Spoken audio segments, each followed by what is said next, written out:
Hello. आज के इस खास विश्लेषण में आपका स्वागत है। आज हम एक ऐसे प्रपोजल पर बात करने वाले हैं जो हमारी ग्लोबल एजुकेशन सिस्टम को पूरी तरह से बदलने का दावा करता है। स्वास्तिक सृजन फाउंडेशन का ये ब्लूप्रिंट सिर्फ पढ़ाई लिखाई के बारे में नहीं है, बल्कि ये पूरी इंसानियत और विश्व शांति से जुड़ा हुआ है।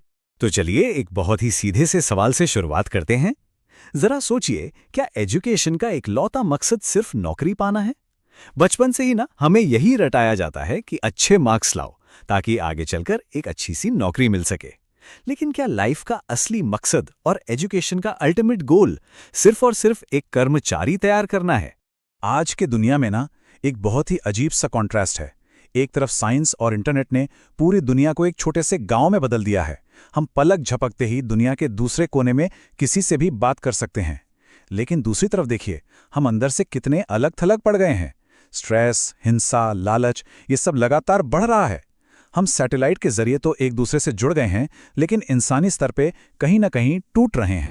तो आज की हमारी इस चर्चा का एजेंडा कुछ इस तरह रहेगा।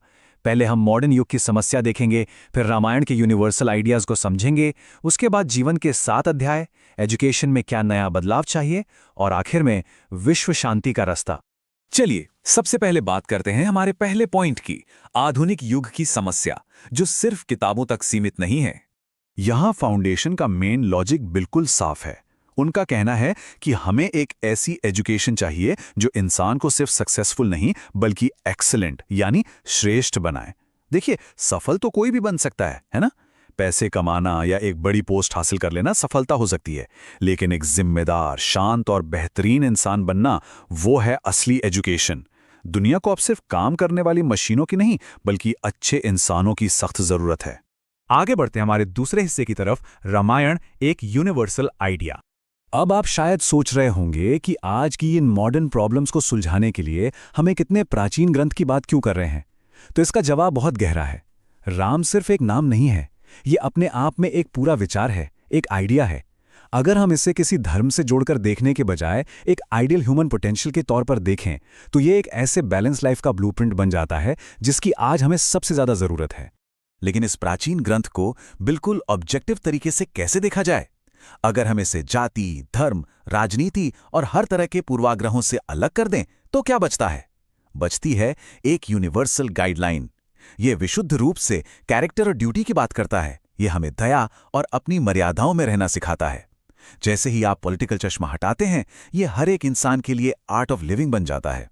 तो चलिए अब आते हैं हमारे तीसरे और सबसे अहम हिस्से पर, जीवन के 7 अध्याय। रामायण के इन 7 कांडों यानी चैप्टर्स को अगर हम एक सिलेबस की तरह देखें तो ये बहुत ही दिलचस्प हो जाता है। बालकांड हमें एजुकेशन और डिसिप्लिन के बारे में बताता है। अयोध्याकांड हमें फैमिली, त्याग और लिमिट सेट करना सिखाता है। आज के इस क्लाइमेट क्राइसिस के टाइम में अरण्यकांड बहुत रिलेवेंट है, जो नेचर के कंजर्वेशन की बात करता है। फिर है किष्किंधा जो दोस्ती और टीम वर्क सिखाता है। सुंदरकांड से हमें सेल्फ कॉन्फिडेंस और डेडिकेशन सीखने को मिलता है। युद्धकांड बाहरी दुश्मनों से नहीं, अपने अंदर की कमियों से लड़ना सिखाता है। और आखिर में उत्तरकांड, जो एक बेहतरीन लीडरशिप और सोसाइटी की रूपरेखा देता है। अब युद्धकांड का नाम सुनकर ही दिमाग में हथियारों और बॉर्डर वाली लड़ाई आने लगती हैं, है ना? लेकिन सच तो यह है कि सबसे बड़ा युद्ध हमारे अंदर चल रहा होता है। हमारा ईगो, गुस्सा, लालच। असली जीत तो इन पर काबू पाना है। एक शांत और बेहतर समाज की नींव आप तभी रख सकते हैं जब आप खुद अंदर से शांत हो और अपने नेगेटिव आदतों पर कंट्रोल कर सकें। अब आते हैं हमारे चौथे पॉइंट पर, शिक्षा में नया बदलाव। फिलॉसफी की बातें सुनने में तो बहुत अच्छी लगती हैं, लेकिन इन्हें असल में स्कूलों तक कैसे पहुंचाया जाए? इसके लिए एक बहुत ही प्रैक्टिकल प्रपोजल है। क्लास 1 से लेकर 12 तक के बच्चों के लिए ह्यूमैनिटी एंड कैरेक्टर बिल्डिंग नाम का एक कंपल्सरी सब्जेक्ट लाया जाए, यानी इन लाइफ वैल्यूज को हमारी फॉर्मल स्कूलिंग का हिस्सा बनाया जाए। इस सब्जेक्ट में बच्चे सीखेंगे क्या? कुछ बहुत ही बेसिक लेकिन जरूरी चीजें, जैसे सच्चाई, अनुशासन, फैमिली की अहमियत, नेचर को बचाना और सबसे जरूरी मेंटल बैलेंस और एक दूसरे के साथ मिलकर रहना। ये सभी एकदम सेक्युलर और प्रैक्टिकल लाइफ स्किल्स हैं।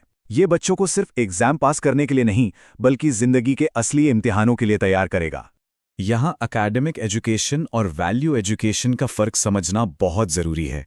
देखिए, स्कूल की पढ़ाई हमारे दिमाग को तेज़ करती है और जॉब दिलाती है, जो कि बहुत ज़रूरी है।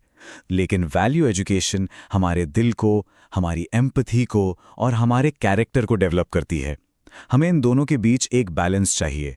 सिर्फ तेज दिमाग वाले लोगों से हम एक रोबोटिक दुनिया तो बना सकते हैं, लेकिन एक सेंसिटिव और खुशहाल समाज नहीं। और अब हमारा आखिरी और 5वां हिस्सा, विश्व शांति का मार्ग।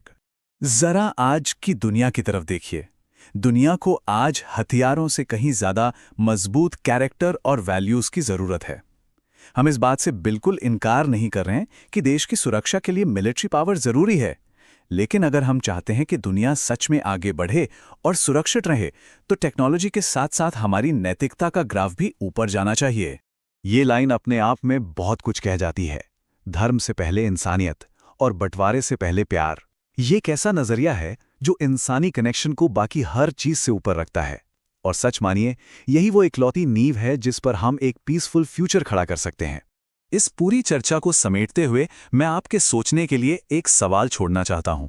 जरा इमेजिन कीजिए, अगर हमारी एजुकेशन का गोल सिर्फ खुद की तरक्की ना होकर पूरी दुनिया और इस पूरे नेचर का भला करना हो, तो ये दुनिया कैसी दिखेगी? अगर हमारी आने वाली पीढ़ियां इस सोच के साथ बड़ी हों, तो शायद दुनिया की तस्वीर सचमुच बदल सकती है। इस गहरे विचार के साथ आज का ये विश्लेषण हम यहीं खत्म करते हैं।